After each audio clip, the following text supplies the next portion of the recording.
Taste the Daily.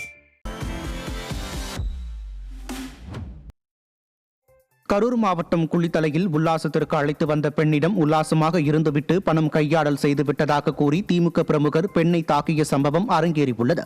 திமுக பிரமுகரான சதீஷ் இளம்பெண் சரண்யா என்பவருடன் விடுதியில் உல்லாசமாக இருந்துவிட்டு பணம் கொடுக்காததால் இருவருக்கும் தகராறு ஏற்பட்டுள்ளது.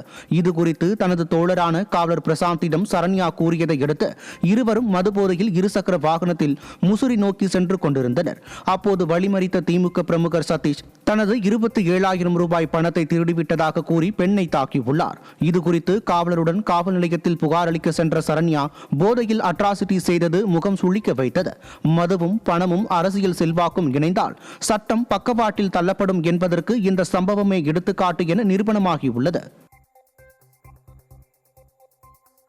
சென்னை திருவொற்றியூர் அருகே சேரும் சகதியுமான சாலையில் பெண்கள் நாற்று நட்டு போராட்டத்தில் ஈடுபட்டனர். மணலி பெரியார் நகர் பகுதியில் உள்ள சாலை குண்டும் குழியுமாக மாறி சேதமடைந்துள்ளதால் பொதுமக்களும் வாகன ஓட்டிகளும் பாதிக்கப்பட்டுள்ளனர். இதுகுறித்து பலமுறை புகார் அளித்தும் விடிய அரசின் அதிகாரிகள் கண்டுகொள்ளவில்லை என குற்றம் சாட்டிய பெண்கள் சேரும் சகதியுமான சாலையில் நாற்று நட்டு போராட்டத்தில் ஈடுபட்டனர். விடிய அரசின் மாநகராட்சி நிர்வாகம் நடவடிக்கை எடுக்கவும் வலியுறுத்தினர்.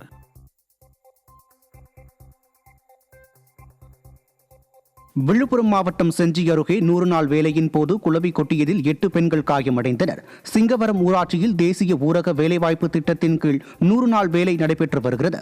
இதற்காக குமாரத்தம்மன் கோயில் அருகே உள்ள ஓடையை தூர்வாரும் போது முட்புதரில் இருந்த குளவி கூட்டை கலைத்ததால் குளவி கொட்டியதில் 8 பெண்கள் காயமடைந்தனர். இதனால் அப்பகுதியில் சிறிது நேரம் பரபரப்பு ஏற்பட்டது.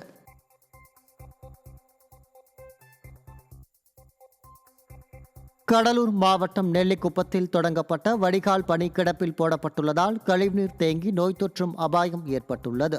சோழவள்ளி கிராமத்தில் கழிவுநீர் வெளியேற முடியாமல் துர்நாற்றம் வீசி வந்ததால் 70 லட்சம் ரூபாய் மதிப்பீட்டில் தொடங்கப்பட்ட வடிகால் பணி முடிக்கப்படாமல் கிடப்பில் போடப்பட்டுள்ளது. குடியிருப்புகளை கழிவுநீர் சூழ்ந்துள்ளதால் கொசு தொல்லை அதிகரித்துள்ளதுடன் நோய் தொற்று அபாயமும் ஏற்பட்டுள்ளதால் மாவட்ட நிர்வாகம் உடனடியாக பணிகளை முடிக்க நடவடிக்கை எடுக்க வேண்டுமென பொதுமக்கள் கோரிக்கை வைத்துள்ளனர்.